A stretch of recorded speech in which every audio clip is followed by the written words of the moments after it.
Introduction and get myself started. This is being recorded, so you will have the replay. There will be tools in here and some suggestions that I'll be giving, so you may want to watch this again. Also, pass it along to any friends that you think that may be wanting to take advantage of some nice tips and tricks on how do we create what we want in our life. How do we live towards and create our dreams? So, quick little introduction. I'm not sure everybody knows me. My name is Lindon Crow. I am the president of Productive Learning. A little bit of background about myself. Personally, I've got a tremendously smart, witty, beautiful wife named Cassie. Many of you have had the pleasure of meeting. She is an exceptional trainer and workshop. Or being related to her. Or you're related to her, yeah, or you're related to her. And then she is also a kick-ass karaoke singer. So if you ever want to really go for it, ask her, pull her out to a karaoke bar, put a microphone in her hand, and you're going to get a welcome to the jungle like you've never heard before. I also have a 3-year-old daughter. Her name is Grace. She is a joy and a love. And then I got a 4.5-year-old dog named Winston. And then as far as productive learning, my background is in psychology and religious studies. In 2010, I started with productive learning as a lowly salesperson with aspirations to become a kick-ass facilitator and coach. And also back then, what I deemed myself or what I wanted for myself was to be a mover and shaker of productive learning, meaning I wanted to pull levers and push knobs and see if I could make the company move. And I'd like to say I've become a fairly good facilitator and coach. And then over the last handful of years, I have now taken 100% ownership of productive learning, and we are going to be launching ourselves forward into maybe productive learning 3.0 here. So my life is great, and I attribute a lot of that to the work that I do on myself. And most of that work is with the help and guidance and support of productive learning and the workshops that I've taken and the coaching that I've got from my mentors. I'm going to use me through the workshop, through this masterclass. And I'm an open book, so I'd love anybody asking questions about myself, but really I'm going to probably redirect that question back to you, because who cares about me? We care about you to see if you can get more of your dreams in your life. So this masterclass is about creating our dreams. It's actually put together because we have a workshop that used to be called goal setting. And when we were talking about putting goal setting back on our calendar, we realized that after some of our trainers had actually taken workshops from other organizations, some of the content in our goal setting workshop, although accurate, wasn't as accurate as it could be. We could update and improve. And so what we did was we started to rewrite our goal setting workshop, which is now called Visioneering. In Southern California, it's happening in February. In Northern California, it's happening in December of this year. And so we're creating this Visioneering workshop, and we thought, well, there's some small tips and tricks and tools in that workshop that we could pull out and give freely as a masterclass, because they're so simple, but to actually execute and continue to use them is really where the manifestation of your dreams and goals is going to come into reality.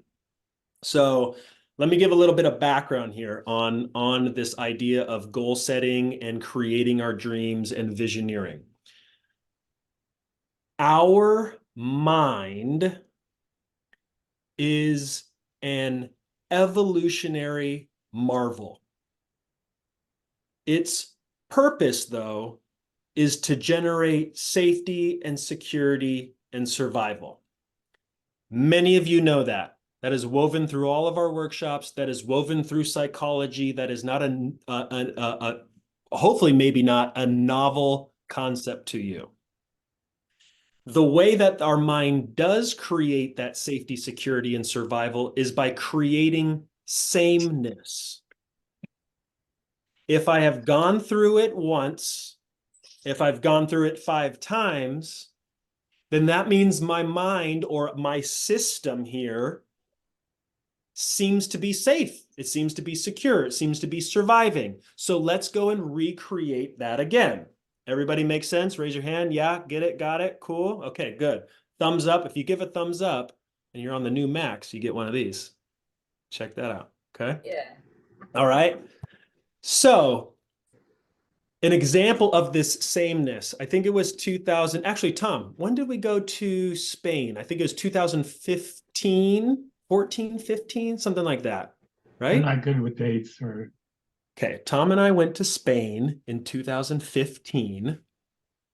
And we, Productive Learning brought, I think, 20 or so clients to Spain, and we walked about 120 kilometers of the Camino. Some of you may know about the Camino. It is an exceptional experience if you go and do the walk. You can also bike ride it if you want to. And we took clients on the Camino and wove in a workshop. And on that Camino, you're walking all day, 6 hours, 10 hours, 12 hours in a day. And Cassie and my wife and I, were walking through what is just beautiful countryside. And we had gotten to a point where her and I were separate from our group. There were people way behind us, people way in front of us. And so it was really just us. And we're walking through and we're just, wow, we're in Spain. This is so cool. Wow, doesn't this look a lot like Marin County? Wow, yeah, it does. Yeah, those trees. Oh my gosh, those hills kind of look like it's going right over that Petaluma area. Oh my gosh, yeah. And we start talking about Petaluma and Santa Rosa and Marin County. And for the next 30 minutes, we are no longer in Spain. Our mind makes connections to what it knows if there's something new and novel. It created sameness.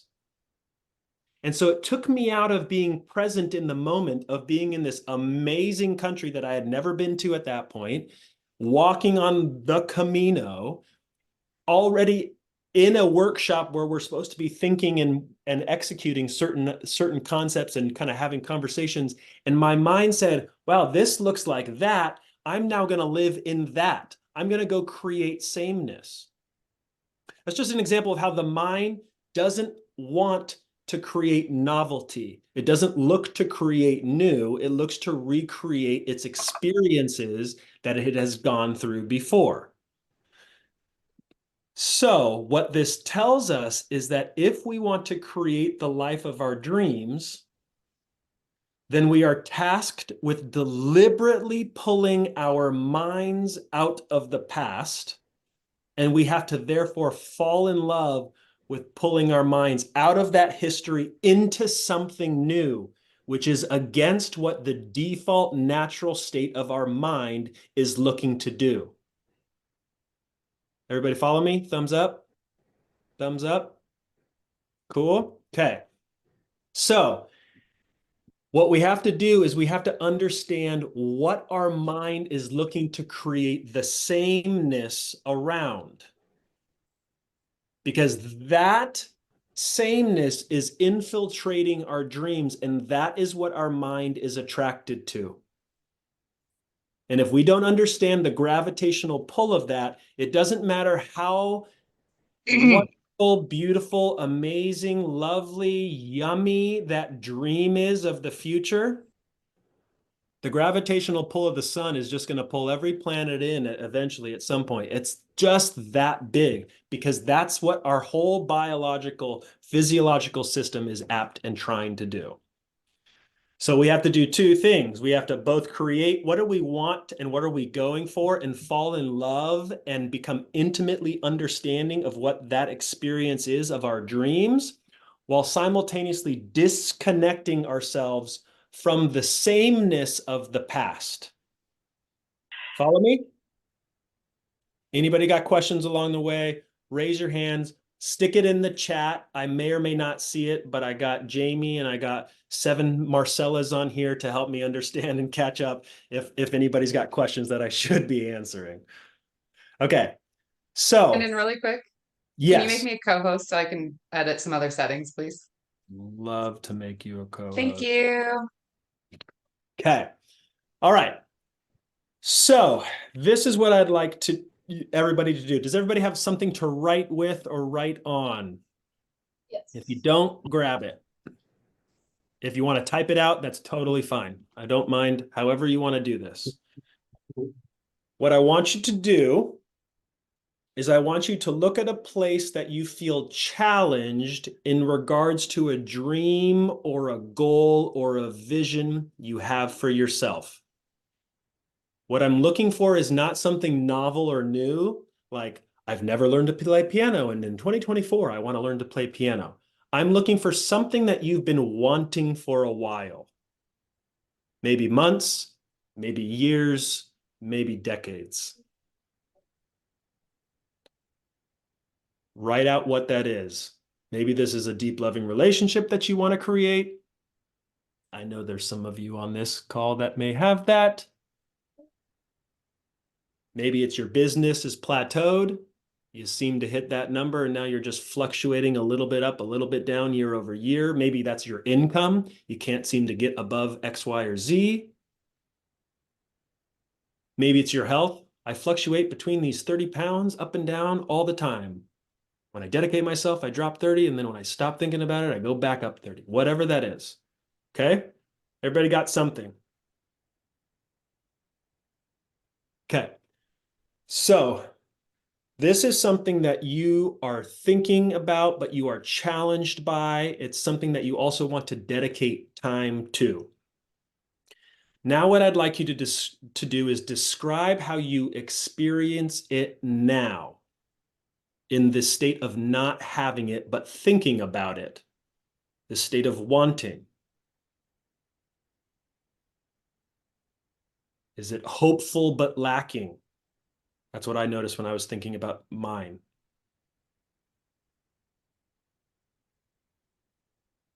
I know there's people out there that have it, but I can't seem to find it. It's got to be there. It's got to be there. Is it something like that? What's the state? Is it frustration? Is it anger? Do you go to melancholy? Futility? Describe it in depth.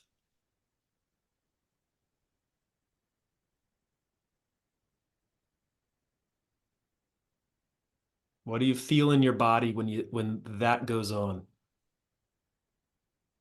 What's the kind of monkey chatter that goes on in your head?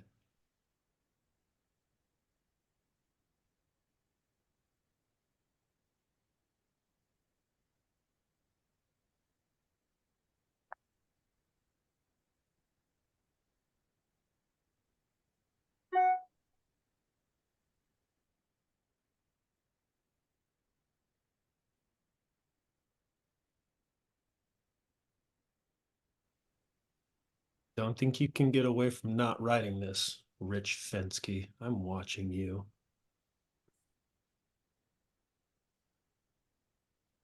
Okay. Everybody got a adjective rich encapsulation of the experience, the state of being you have as you think about that goal, that dream, that vision. Yeah? Everybody got it? Thumbs up? Cool? Cool. All right. Hopefully that's not that difficult to do because that's a state that probably is familiar in some way to you, again, for the last number of weeks or years or decades, right? Now, this one's a little bit more advanced, and many of you have taken workshops from us, so this will be normal to you. Those that have not taken workshops, this will be a little bit difficult, but I believe that you can do this. I want you to list as many experiences as you can that describe that same state of being that you have experienced in your life. So I talked about mine being hopeful but lacking. Where else do I feel that hopeful but lacking?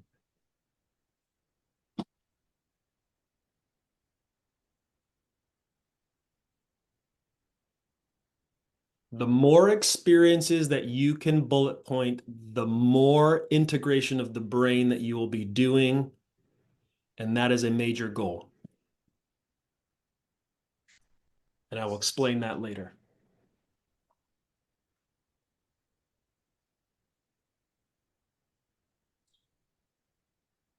Lindon, it's where we felt it, but have not succeeded. Felt it is the main point. Succeeded or not is I am less concerned of. Okay, thank you. I want the state of being that you just described and all the different times and or places that you have experienced that.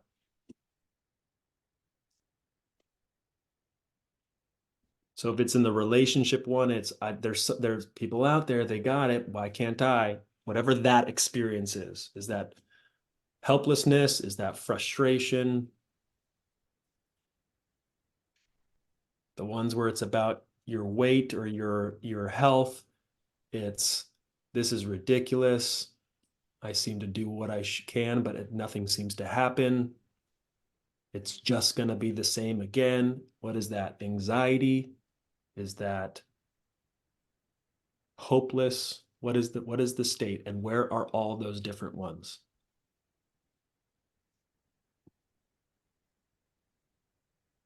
Anybody got questions?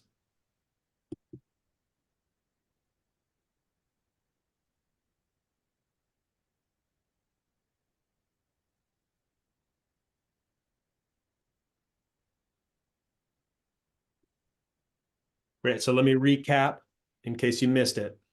First, I want to make sure that you've got what is the goal or dream or vision that you have for yourself, and this is one that you've had for a while. And you have not been able to succeed or get.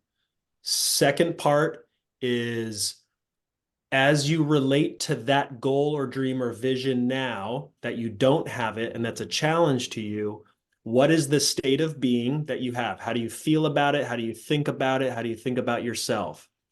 It probably has sentiments of frustration, futility, annoyance, anger, sadness, despair, helplessness, hopelessness, but it's your little recipe. I want to describe that second.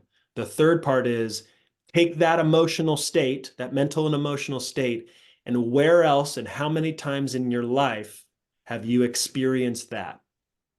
So we got 3 things going. Cool? Thumbs up. Oh, hi, Sarah Ferrante. Okay, cool. We got that. Good. Anita, you got it? Beautiful. Beautiful. All right.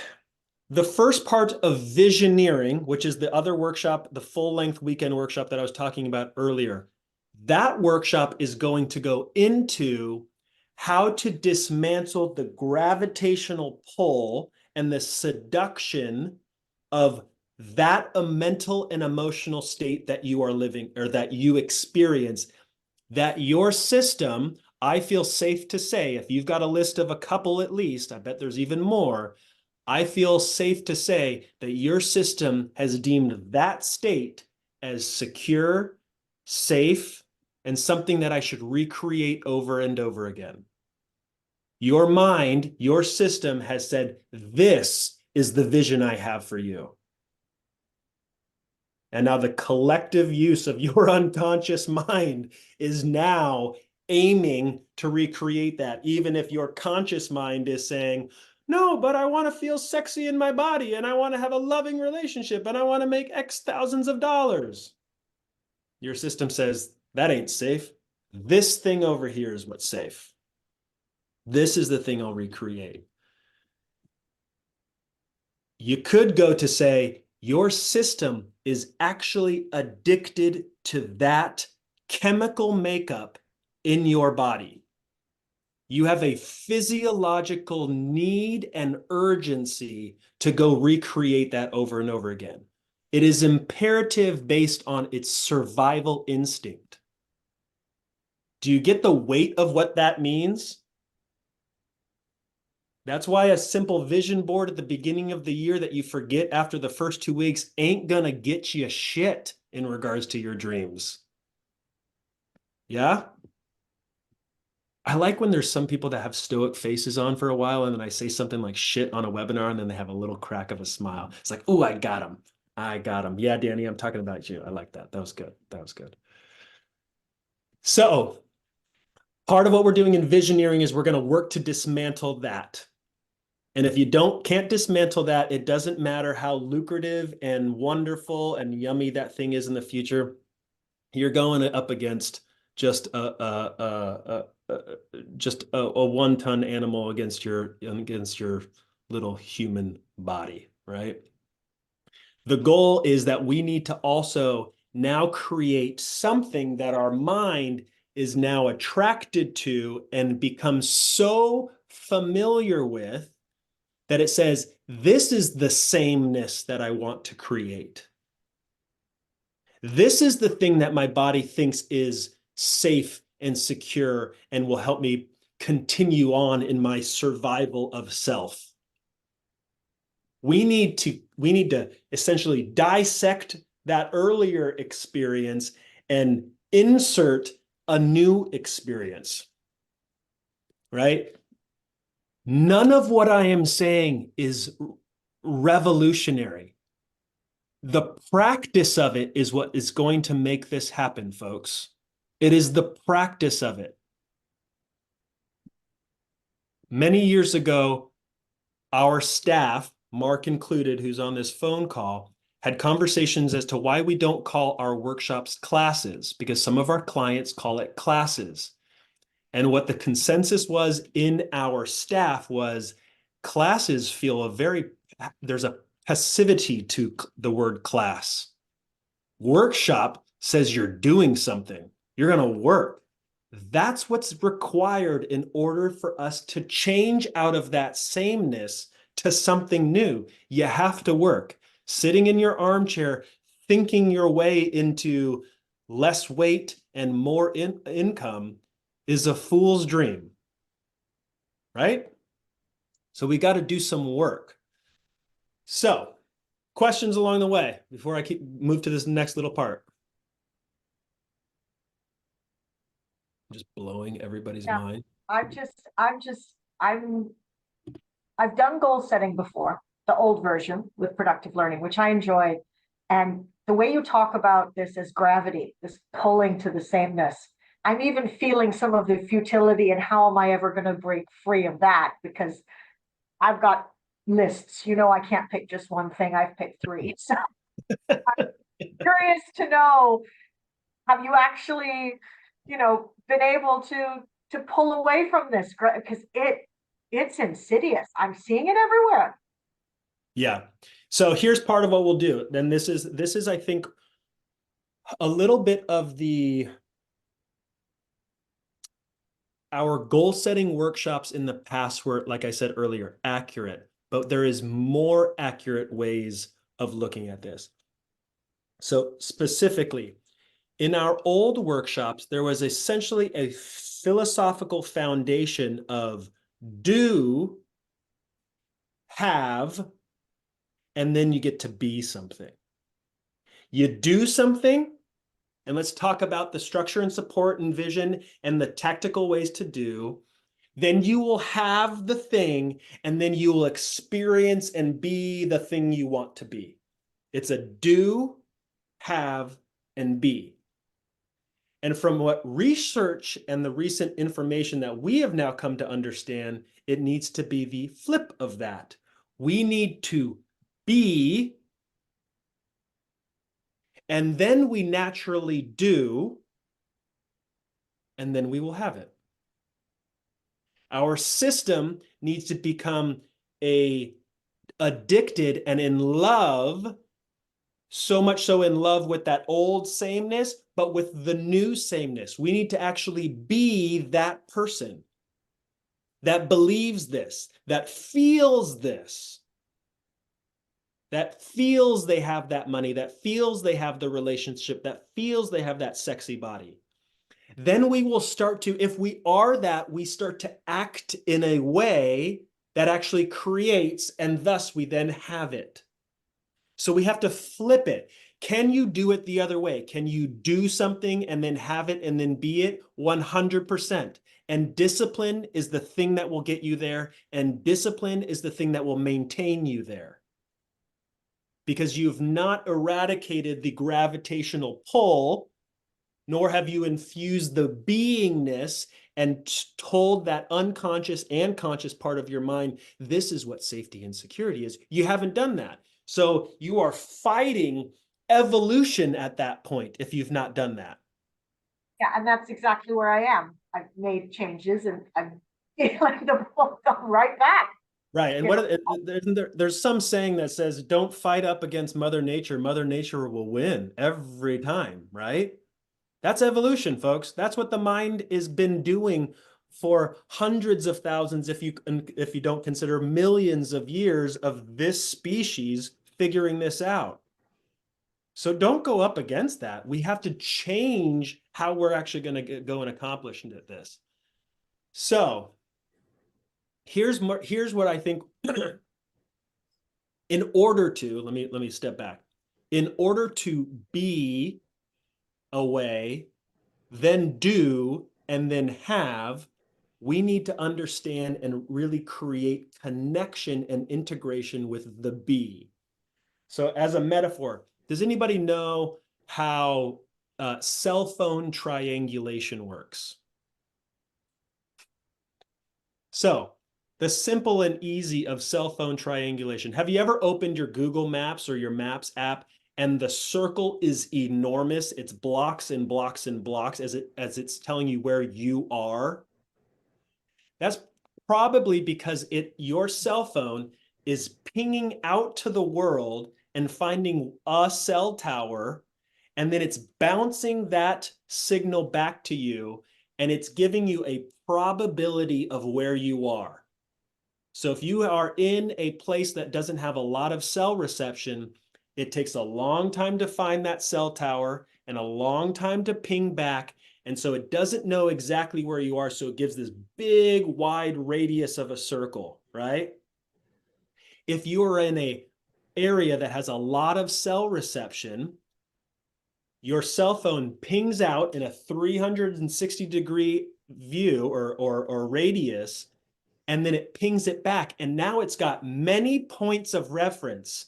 And so it makes a calculation saying, oh, if I pinged from here, here, here, here, here, here, and here, this is likely where I am. And you'll ever notice sometimes when you open up your Google Maps and that circle of where you are is super small and you move over 2 feet to the left and it actually moves over. That's because there's a lot of cellular triangulation happening. There's a lot of points of reference, and therefore it knows exactly where you are. Okay? Our brains work similarly. If we have a connection with our dream that doesn't trigger a lot of neurons, it doesn't know how to get there. It doesn't know what it feels like. It doesn't know exactly the reference point of what to do next, right? If that circle on that Google Maps is blocks and blocks wide and you're trying to find which number you're at and which is the next number, it won't know which way to go. But if you have a lot of connections to the brain that give reference to that dream, that goal, that mission, that values, all of those things, the system is now becoming more familiar and building sameness, the being part, the be, to therefore naturally move you to a do and then have. Everybody follow? Thumbs up? Yeah, good, good, good. Cool. So we are going to take that metaphor and apply it to you. Pull out your piece of paper. Now, in regards to that vision, that dream, that goal that you've worked on and tried for, I'd like you to go through the 5 senses, because those 5 senses also have different points in the brain, literally physiological different points in the brain, right? Your ocular nerve versus your motor cortex, all those different things, right? What I'd like you to do is I'd like you to write out what's your ideal vision as if you have it. And I'd like you to make sure to incorporate what it looks like, what it sounds like, what it feels like, what it smells like. There's a fifth one in there that I'm not thinking of. All five senses. Taste like. Thank you, Jenny. Taste like. Okay. And if you have a sixth sense, throw it in there too.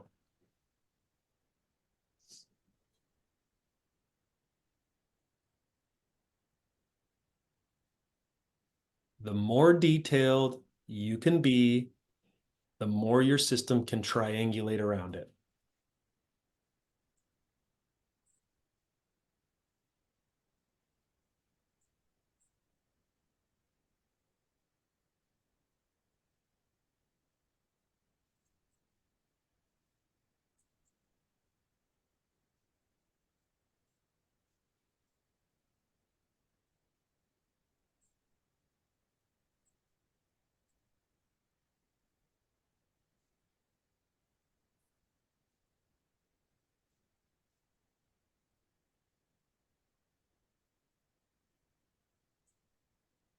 I'm sorry, can you go through the sentences one more time? I have look like, smell, taste like, feel like.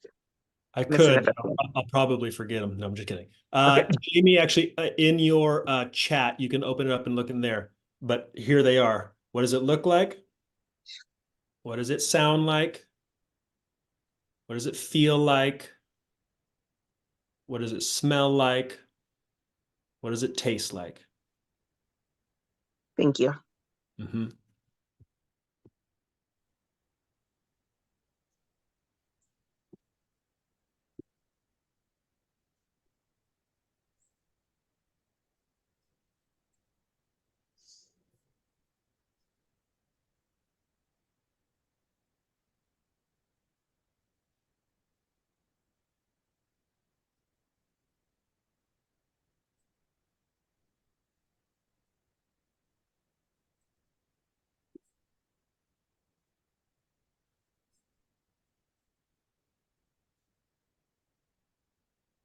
As if you have it.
Okay, give one more minute.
How many of you, by show of hands, found it challenging to continue to write for that entire time?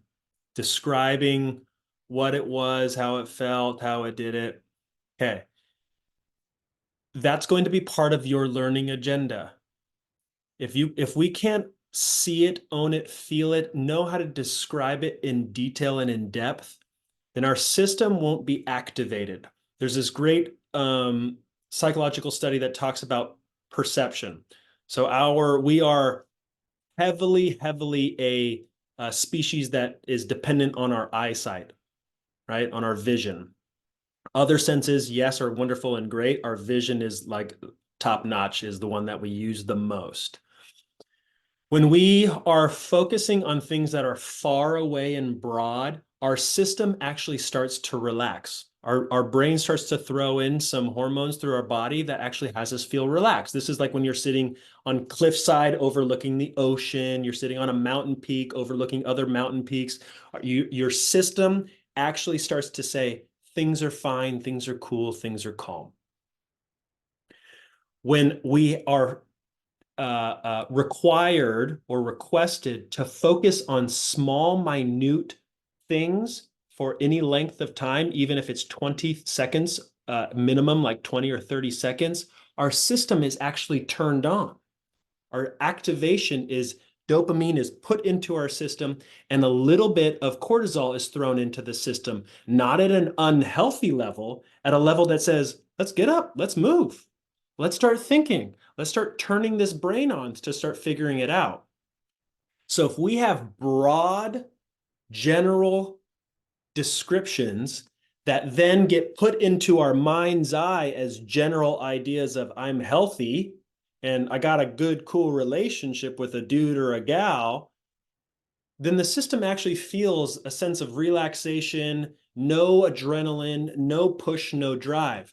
When we start to narrow in on she's got beautiful hair that flows over her shoulders, and when she smiles, I see the creases under her eyes because she's genuinely smiling. And that has me feel something in my heart. My heart starts to beat louder and faster and harder, and I can almost feel a loss of breath because I feel so in love with just the smile that she puts on her face. Your system, because it starts to narrow in, and because our vision is one of the major components of our senses, our system starts to say, hey, let's put a little bit of dopamine and adrenaline into the system, and we'll actually feel more inclined to act. Follow me? So when we're doing general and broad, we're actually doing something to counter our will and our drive to go and achieve something. When we narrow our focus, whether actually with our eyesight, even if this is a tool you can use, if you narrow your focus on a single point for a while, your system will actually engage the dopamine and adrenaline a little bit to get you into moving. So if you found it difficult to write in depth and describe that, that will be something that you want to work on. Work on it yourself or work on it in concert with somebody else. I'll talk about it later, but having vision, which is what you're having, structure, sorry about that, and support are going to be some necessary, maybe that's a dramatic way of saying that, are going to be components that you want in order to increase the probability of you achieving your goal and your dreams. Doing it alone, I think it's something like you lose the probability by 65% if you think you're going to achieve your dreams if you try to do it on your own. Having the structure and support around you. And maybe that's productive learning. Maybe that is coaching. Maybe that is workshops. Maybe that's the conscious leadership circle, what have you. Maybe that's friends. It doesn't matter, but put it around you or else I wouldn't put money on you. You're going against evolution way too hard. Okay. How many of you found it easy? Good. You could continue to write about that vision. You could continue to describe it. I could keep going. You stopped me. I'm all right. I'm good. Awesome. Wonderful. I love that. That is something that you want to then cultivate, moving from just describing to now what we're all going to do is we're all going to actually practice having our body, our system go into the being state. Remember, we talked about be, do, have. So if we can describe it, as I'm sure many of you have described something, but you're kind of just describing it. It's almost like going through the motions, right? And you're not feeling it. You're not entwined into that experience. What we want to do is we want to get that whole system to get engaged. Remember all those 5 senses and all the internal workings to have it triangulate around whatever that vision or that goal is. Okay? So we are going to do an eyes closed meditation, and I realize that this is dangerous to do on a webinar, but screw it, guys. We're going to do it. Diana, don't you yawn. I saw that. I'm watching all of you. Okay, so you just wrote it out for about 5 minutes, so it should be fresh on your mind. What I'd like you to do is get comfortable in your seat, but I'd like you to sit up. This is not a relaxation. This is a get into a state of being. So you're engaging your system, okay? So get into a comfortable state, sit or stand, feel grounded wherever you are. Take a nice big deep breath in, and then let it out. And let's take another nice big deep breath in. And as you let this one out, feel grounded in whatever way your body is configured. You're sitting, you're standing. Feel grounded, feel centered, and start to focus in on what you were describing in your vision. How does it look? What do you see?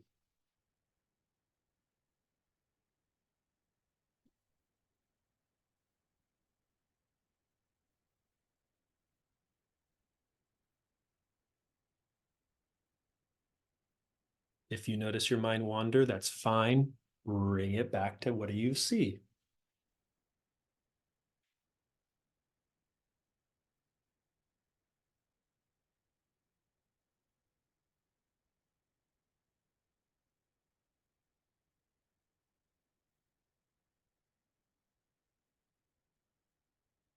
Bring it back to what you see.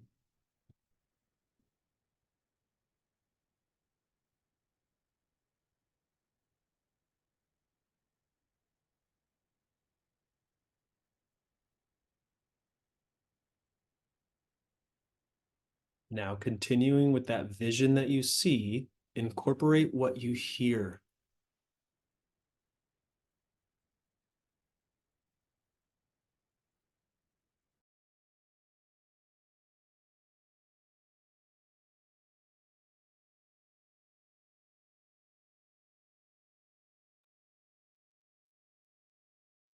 If your mind wanders, bring it back to what you see and what you hear.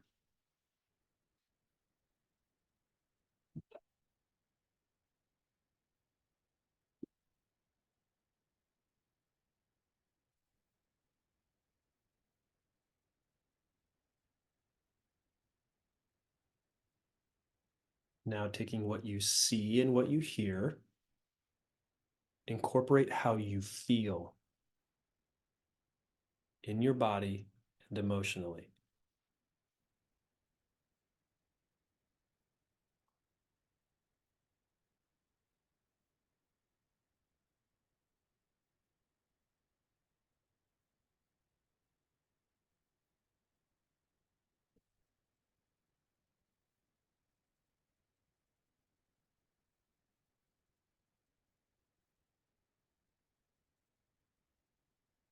Your mind wanders, that's fine. Bring it back to what you see, what you hear, and what you feel.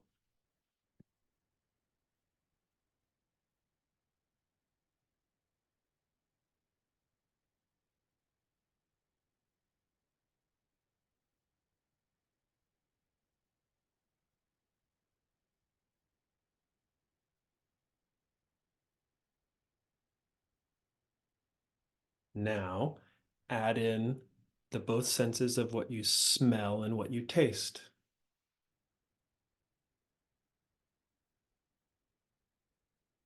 What do you see? What do you hear? What do you feel? And smell and taste.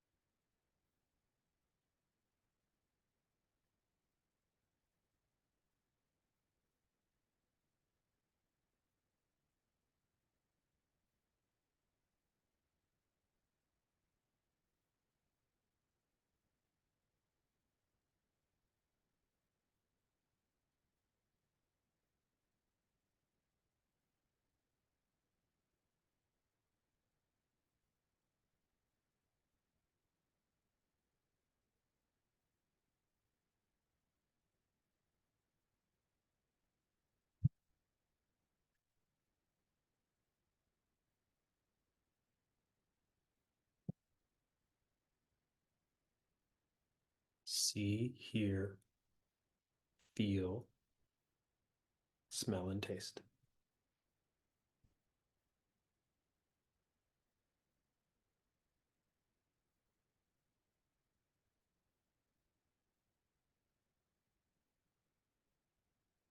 Okay, take a big deep breath in. Let it out. Wiggle around, come back to present.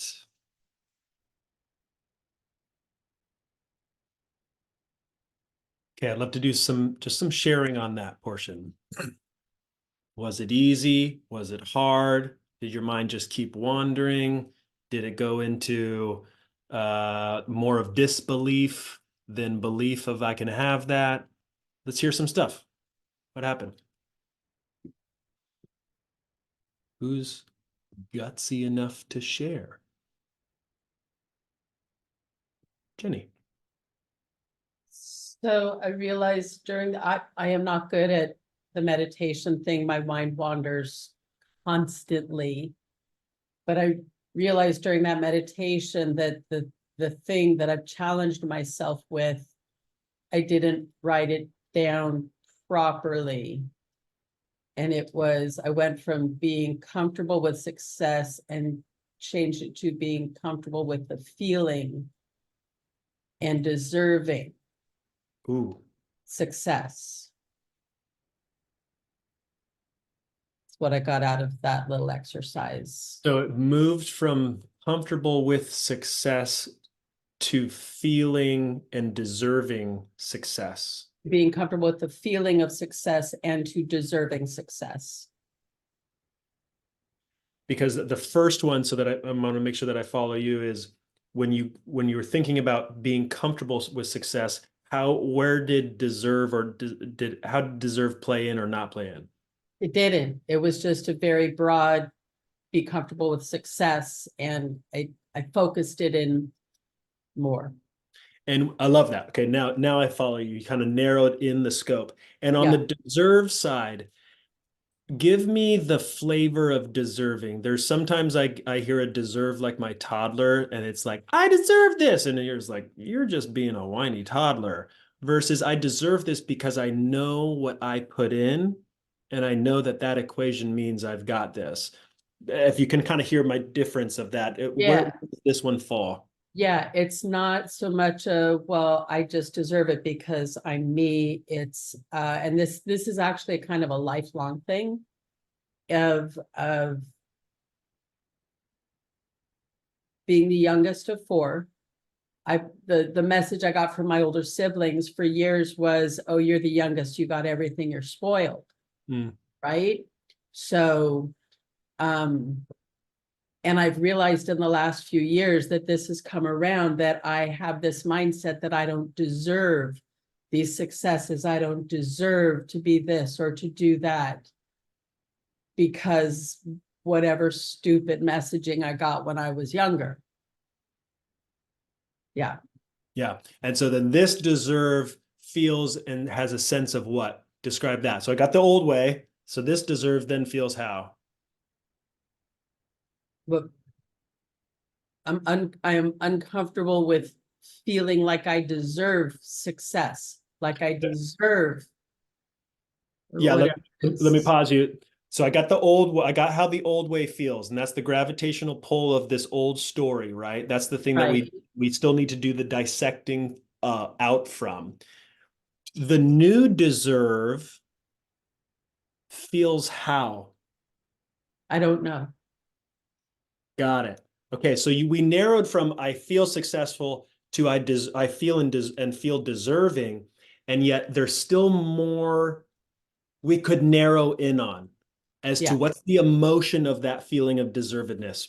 Beautiful, Jenny. I love that. There's a bit of homework for you. Here's my learning agenda going forward. Because if I can't get comfortable with deserving or feeling like, hey, this is mine, because I'm comfortable with feeling of lacking or not, then the system's going to go to the sameness, right? Right.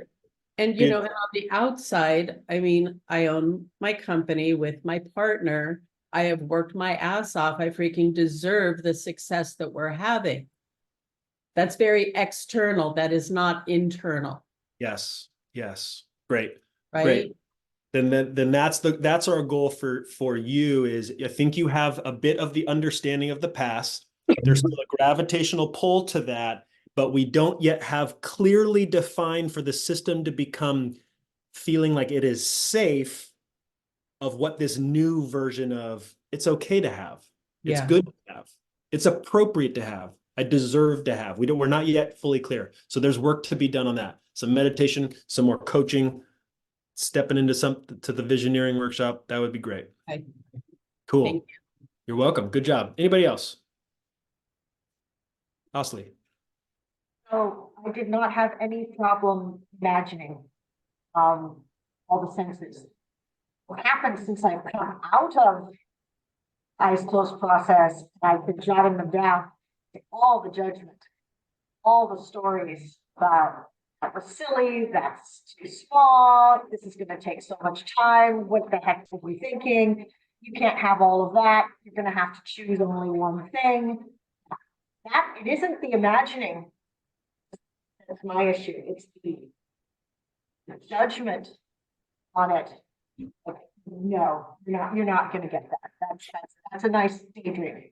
And That's so all. the feelings and even the full body incorporation of the vision, that was good. Oh, That was great. It felt, I And could you can daydream span like it. a pro. Yeah, and that's not a problem. I felt it. Beautiful. And then within 30 seconds after coming out, started saying all the judgment goes. Great. And I know you've done some work on that in different workshops. That's essentially the first half of that visioneering workshop in February for Southern California. Is we could have such a wonderful, cool, juicy, sexy, awesome vision, but boy, oh boy, if you got this other thing that you give 10 seconds of time and weight to the new vision, then you've got hours and hours and pounds of weight on the other one. Guys, the scales, it doesn't matter. It's a lightweight going up against a heavyweight. It won't, pound for pound, you ain't gonna make it. So that's the work, right? I love the fact that you can do that. And I would suggest, and this will be to everybody, is we have to begin to fall in love with the process of being in that state that we were in. By the way, that was about 3.5 minutes total. So those of you that felt like your mind squirmed as I was doing the guided meditation through the vision and the feelings and the sense of smell and taste and touch and all that, if your minds were squirming after 3.5 minutes, that's the work you've got to do. And squirming may mean like, I just got distracted, or squirming may mean in the moment, unlike Osley, in the moment, it's saying, no, screw you. You're not that. You're nothing. You can't have it. Whatever it is, anything that pulled you away from staying in that. Yeah, Michelle, be in love with. The idea why I want to use the concept of be in love with is because addiction has such a negative connotation to it. But as I said earlier, our bodies are physiologically addicted and pulled and chemically trying to recreate that other state. I have a general philosophy that we can overcome that if with the emotion in the sense of love of some other different state. That sense of love is the drive that will have us move towards that other state. If we are not falling in love with the experience of going inward and creating that being state, you're going up against the physiological evolutionary powers of this species. Mother Nature wins. That's it. That's it. So we got to fall in love with it. We have to find some other reason too. So, okay, good. Jenna.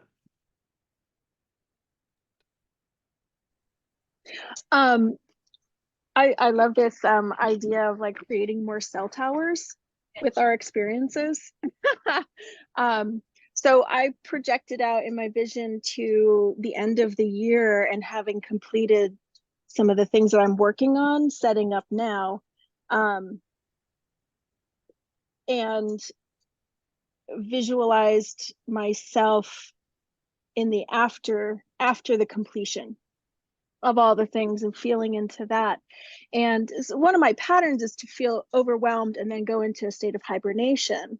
But this was, and then that kind of that derails the whole effort. So I'll kind of peek out, get something started, and then feel overwhelmed and kind of come back into retreat hiding. But there's also this sustaining of the momentum with periods of retreat. So I let myself go into this moment of resting after the completion, and could feel all the senses within me kind of resting into the satisfaction of success and completion of the goal, and then could reflect back. And I started seeing more details that I've been working on trying to get to. I've been trying to like do all my plans for the year, so that I can make my announcements and launch, and but feeling into the completion and that restful state after, and the satisfaction and success, then I could start seeing like the details falling into place, some things that I hadn't seen before. So Love it. Really, thank you. I love that. Let me speak to a couple different things. There is exceptional amount of studies that talk about what's the kind of goals that we need to have that engage the system. If the goals that we set are audacious to the point where we do not have believability around it, and we fail 90% of the time, our system won't want to do that. It says the amount of helpless or hopelessness is elevated too much for our dopamine to say, let's go and engage, let's try, let's do some willpower. If the goals that we set are too easy, then our system says, this is boring, I don't want to play this game, this is dumb. When we are successful roughly 85% of the time, there's a variation in this obviously, but roughly 85% of the time, and we are failing roughly 15% of the time, our system is at its peak point of engagement. It's enough of a challenge to say, ooh, I got to pay attention, but it's not too hard where we say, well, I'm never going to, throw a 40-yard football into somebody's hands. That's just never going to happen. It's too hard. The other thing to add to what you were saying, Jenna, is wins have a dopamine hit and essentially a hit to the system, a positive hit to the system, however small they are. Many of us go and have wins, but don't take the moment to acknowledge those accomplishments. And so we are not actually putting in extra gas into the tank on all of those wins. What do I mean by that as an example? I want to lose 30 pounds. And so we say, I'm going to work out 4 days a week. And you work out 4 days in that week, and then you go to the next week and you just keep going. And you didn't acknowledge the fact that, hey, You just worked out 4 days a week. Hey, you woke up this morning at 5:30 when you didn't want to, when it was 45 degrees. And you said, I'm going to go work out. That's an accomplishment. Now, do you need to not go work out? Do you need to go tell everybody on Facebook, hey, I woke up today and I did my workout? Do you need to go and have everybody celebrate you? I don't know. I think that's a bit, me personally, I think that's a bit much.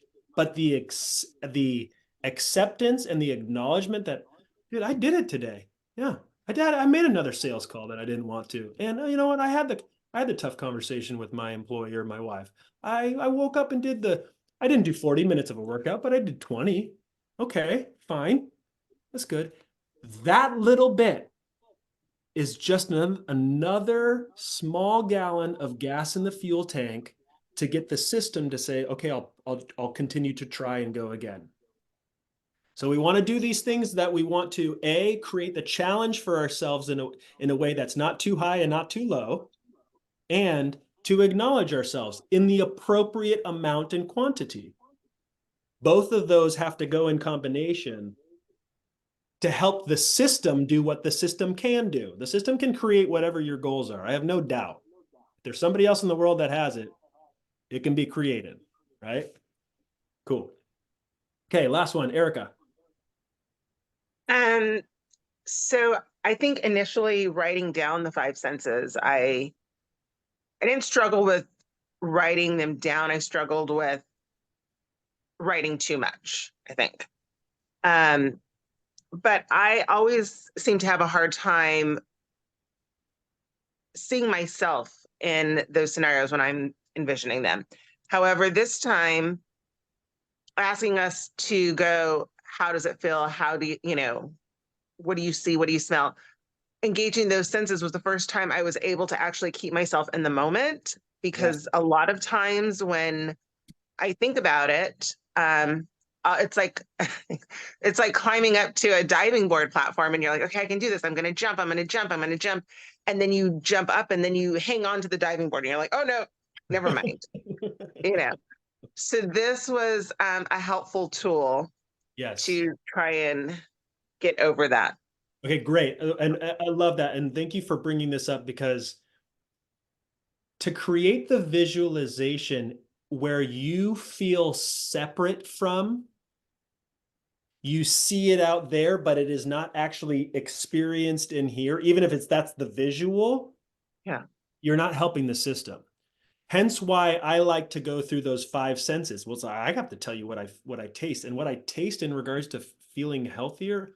Well, that's interesting. Okay, what is that? Oh, well, I'm having salads, and well, I like balsamic vinegar, and so I'm gonna have a bunch of salads with this. Okay, cool. Okay, this is what, and it forces you to focus on you and have it be a self perception of being in that vision, as opposed to a metacognition, meta perception of somebody else has the cool, sexy body and the wonderful relationships and the, X thousands of dollars in their bank account. It's got to be us experiencing that. Remember, because it's the be, do, have. So if that was helpful for you, Erica, continue to do the meditation using 5 senses so that it centers the self around the vision. Thank you. Nice. Okay, everybody, real quick wrap up. Our system is looking to recreate sameness because that's what it deems as safe, secure, and evolutionarily, that is what this species and animals are trying to do. If we have a vision, we need to be the center of that vision and using as much of the brain as possible. I use that by going through the 5 different senses, has us triangulate around it so that our system become familiar with it. And that becomes, we want to build that to build the gravitational pull. We also have the old story, which we did not go into here. We do that in the visioneering workshop. That old story, we have to take out the connections to where it becomes just a story. It doesn't become, we aren't the center of that anymore. We can't have that weight behind it anymore. So it's the combination of those two. We have this 2-day visioneering workshop coming up on February 10th and 11th in Southern California, and then next December 7th and I think 7th and 8th in Northern California. This workshop will go further in depth into that history so we can dismantle it. We will also practice. We'll also practice working on, boy, there's all kinds of stuff happening here. Let me do this one too. We'll also practice meditating and getting into and falling in love with the state of being that your system needs to become accustomed to as this is right, this is safe, this is okay. So we are going to be doing work in that workshop. It will be less, no more theory, it will be going into it.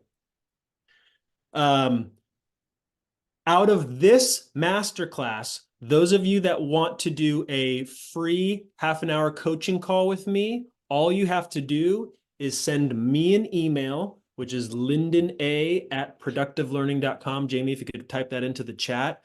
Send me an email that says lindona@productivelearning.com. Have the subject line be, I want my coaching call. I want to talk about visioneering, what have you. We can move from this conversation and just go a little bit more personalized and in depth. And if you want to take what this kind of theory and concept is and go the whole enchilada, we can talk about going into the visioneering workshop if that's appropriate for you. Sound good, everybody? Double thumbs up. Boom, there we go.